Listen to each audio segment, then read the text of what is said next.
तालुक्याची निवडणूक हा शेवटच्या क्षणापर्यंत मी असेल, आमदार असतील, सगळे घटक पक्ष असतील, आपल्याला जर यश प्राप्ती करायची असेल तर ही निवडणूक महायुती म्हणूनच आपल्याला लढवावी लागेल. यामध्ये चिन्ह काही असू शकते. आपण जेव्हा विधानसभेला सामोरे गेलो तेव्हा विधानसभेमध्ये हा विचार केला नाही की चिन्ह काय. भारतीय जनता पार्टीचा तालुका अध्यक्ष शेवटच्या क्षणाला धनुष्यबाणावर जागा वाटपामध्ये जागा धनुष्यबाणाला सुटली, धनुष्यबाण. शेवटच्या क्षणाला घड्याळाला सुटली असती तर घड्याळ. या तालुक्यामध्ये चिन्हापेक्षा शेतकऱ्यांचं अस्तित्व महत्वाचं आहे. चिन्हापेक्षा सर्वसामान्य जनतेच्या अपेक्षा, अरे जनरेटर सर्वसामान्य गोरगरिबांचे अपेक्षा पूर्ण करणं महत्वाचं आहे. हा कोणाचा एकट्याचा स्वाभिमान नाही, ही कुठली एकट्याची महत्वाकांक्षा नाही. सुजय विखेला काय वाटतं, आमदार अमोल खताळांना काय वाटतं, कपिल पवारांना काय वाटतं, किती निवडणूक नाही. संगमनेर तालुक्याला काय वाटतं, संगमनेर तालुक्याला वाटतं की आपण सगळे एक संघ राहिले पाहिजे, शेवटच्या लढ्यापर्यंत उभं राहायला पाहिजे आणि माननीय आमदार राधाकृष्ण विखे पाटील साहेबांच्या नेतृत्वाखाली आणि आमदारांच्या मार्गदर्शनाखाली महायुती पूर्ण ताकदीने या संगमनेर तालुक्यामध्ये पुढच्या 3 महिन्यामध्ये प्रत्येक निवडणुकीला सामोरे जाणार आहे. यामध्ये सांगणारे भरपूर असतात. नाही त्या आमदाराला असं म्हणले की शिवसेनाच पाहिजे, पण त्यांना कोणी जाऊन सांगितलं की नाही खासदार असं म्हणताय की आपल्याला कमळ चालवायचं आहे. आणि आमचं दोघांकडून नाही झालं तर मग कपिल पवार किंवा बाकीचे त्यांचे जे ज्येष्ठ नेते आहेत त्यांना सांगितलं की आपल्याला घड्याळाशिवाय स्वतंत्र लढू. हे सगळे ते लोक आहेत ज्यांना त्यांच्या संध्याकाळची सोय इतर ठिकाणी होती. ते लोक एक दिवस आमदाराकडे बसतात, त्याच्यानंतर माझ्याकडे येतात, त्याच्यानंतर तिकडे येतात आणि मग शेवट त्यांचा रस्ता हा यशोधनकडे असतो. या लोकांना संगमनेर तालुक्याच्या विकासामध्ये रस नाही. या लोकांना संगमनेरच्या विविध प्रश्नांमुळे त्यांना काही तिथं देणं घेणं नाही. फक्त कसं हे सगळं एक परिवार कुठे या दृष्टिकोनातून काही ठराविक लोक कामाला लागलेले आहेत आणि त्या होऊ देणार नाही. आम्ही एक होतो आहोत आणि संगमनेरची अस्मिता टिकवण्यासाठी आम्ही शेवटच्या श्वासापर्यंत एक राहणार. याच्यामध्ये कुठलीही समज गैरसमज असता कामा नये. मग आता मी एका रस्त्याने चाललो होतो, त्याच्या नेतृत्वामध्ये आपण 14+30 असं 44 कोटीच्या कामाचं भूमिपूजन आपण लवकरात लवकर घेणार. यापुढे ते काम सुरू झाल्यानंतर 1.5 वर्षानंतर तळेगावच्या त्या भोजापूर चालीच्या कुठल्याही गावाला पाण्यासाठी भांडावं लागणार नाही. हा शब्द मी तुम्हाला माननीय आमदार साहेब. मुद्दा क्रमांक 2, साकूर उपसा जलसिंचन योजना जी तत्कालीन आमदारांनी जलसंधारण विभागाकडे हस्तांतर केली होती, ती जलसंधारण विभागाकडून जलसंपदा विभागाकडे मागच्या आठवड्यामध्ये मंजुरी आपण घेतलेली आहे. आपण साकूरमध्ये मेळावा घेऊन त्या साकूर उपसा जलसिंचन योजनेचा झालेला DPR हा जनतेपुढे मांडू आणि माझ्या शब्दावर साकूर जिल्हा परिषद गट मतदान टाकू शकतो की 6 महिन्यामध्ये साकूर उपसा जलसिंचन योजनेचं काम तुम्हाला सुरू करू. हे 2 शब्द जे आपण या तालुक्याच्या जनतेला दिले. सिंचन योजना असेल, या सगळ्या योजनांचं त्या त्या गावामध्ये जाऊन आपण जो DPR तयार केला त्याची माहिती तुम्हाला देऊ. आणि अजून काही राहिलं असेल, मी म्हणत नाही की सगळे काम होतील, पण ही सुरुवात आपल्याला साकूर उपसा जलसिंचन योजनेमध्ये उदाहरण द्यायचं झालं तर पाण्याच्या उपलब्धतेचं प्रमाणपत्र लागणार नाही.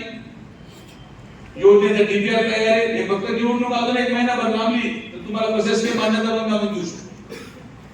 तर जे विधानसभेमध्ये आपण लोकांना शब्द दिले ते शब्द पूर्ण केल्यानंतरच परत पुढच्या विधानसभेमध्ये महायुती सरकार आमदारांच्या नेतृत्वामध्ये कसं मागायला येईल. तर माझी सगळ्यांना हात जोडून विनंती आहे की हा संघर्षपूर्ण काळ आहे.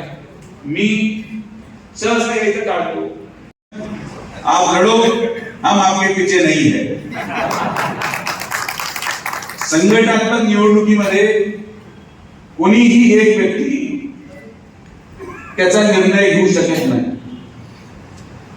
ना तो निर्णय एकटा सुजय विखे घेऊ शकतो, ना तो निर्णय एकटे अमोल गटार घेऊ शकतात, ना तो निर्णय एकटी राष्ट्रवादी काँग्रेस घेऊ शकते. या तालुक्यामध्ये जो निर्णय होईल त्या निर्णयामध्ये आपण पुढच्या 2 दिवसांमध्ये एक समिती स्थापित करणार आहोत.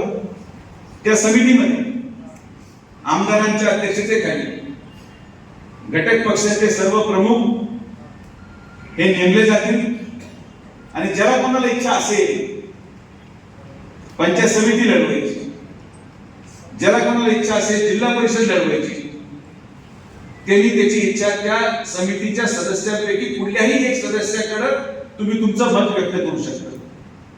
मग ज्यांना वाटतं तुम्ही आमदारांना आपलं मत व्यक्त केलं पाहिजे त्यांनी आमदारांकडे मत व्यक्त करावं. ज्यांना वाटत असेल की वो राष्ट्रवादी काँग्रेसच्या नेतृत्वाकडे मत व्यक्त करावं तर राष्ट्रवादी काँग्रेसकडे मत व्यक्त करावं. ज्यांना वाटत असेल की भारतीय जनता पार्टीच्या एखाद्या नेतृत्वाकडे मत व्यक्त करायचं आहे त्याच्याकडे व्यक्त करावं. आणि ही समिती जी आमदारांच्या अध्यक्षतेखाली राहील त्या समितीमध्ये त्या समितीचे सदस्य माननीय नामदार राधाकृष्ण विखे पाटील साहेबांबरोबर बसून त्यांच्याकडे आलेल्या प्रत्येक नावाची चर्चा करून त्या नावांवर समन्वय करत, जागा वाटपाचा समन्वय करत आणि मग अंतिम निर्णय हा सर्वोपरी संगमनेर तालुक्यासाठी घेण्याचा अधिकार या मीटिंगच्या माध्यमातून मी विनंती करेल की तालुक्याच्या सर्व उमेदवारीचा अधिकार आपण सगळेजण माननीय नामदार राधाकृष्ण विखे पाटील साहेबांना द्या.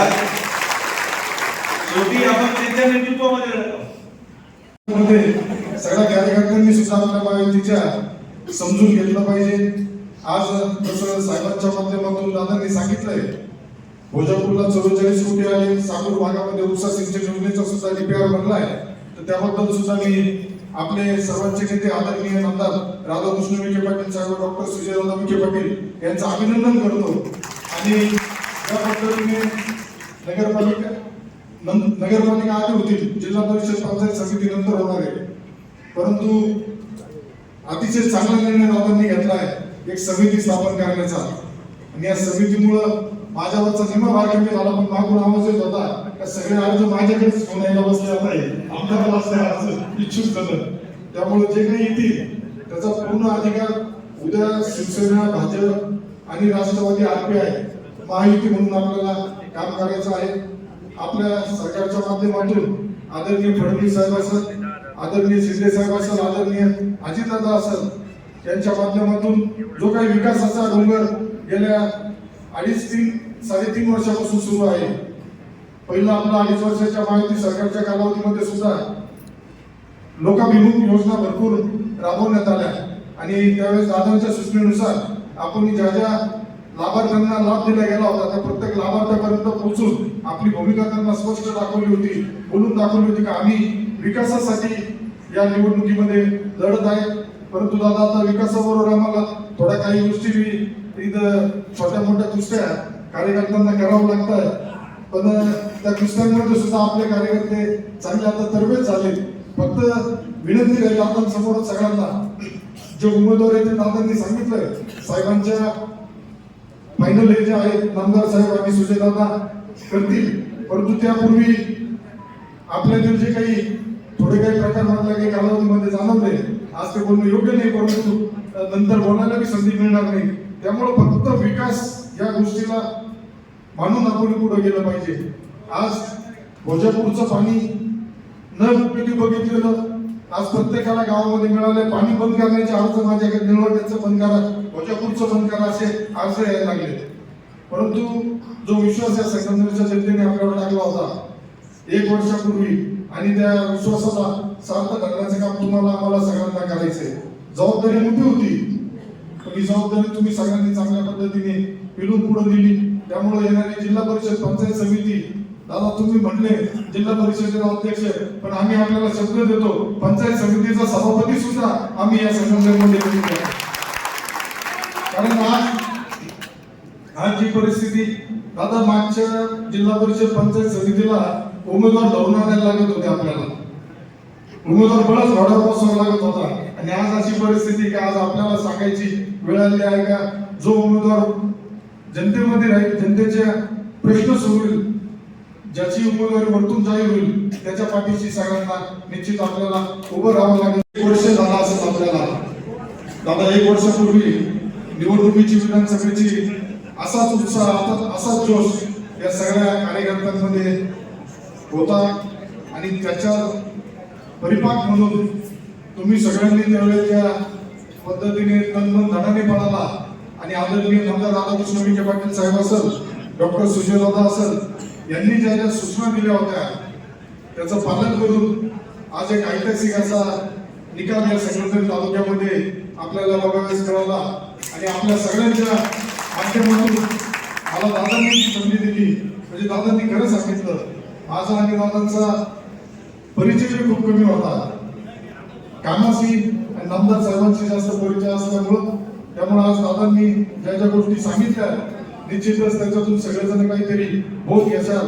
कारण मीच आग्रह धरला होता का माझी अडचण खूप मोठी आहे, मी जर कोणाला गाडीत जरी घेतलं तरी गाडीच्या बाहेर मला नाराज होतो, पण दादा गाडीत 5 जण बसू शकतो, 6 सुद्धा अवघड जातं. तरी सगळ्यांचा समतोल करून आपला पुढे जाण्याचा नेहमी प्रयत्न असतो.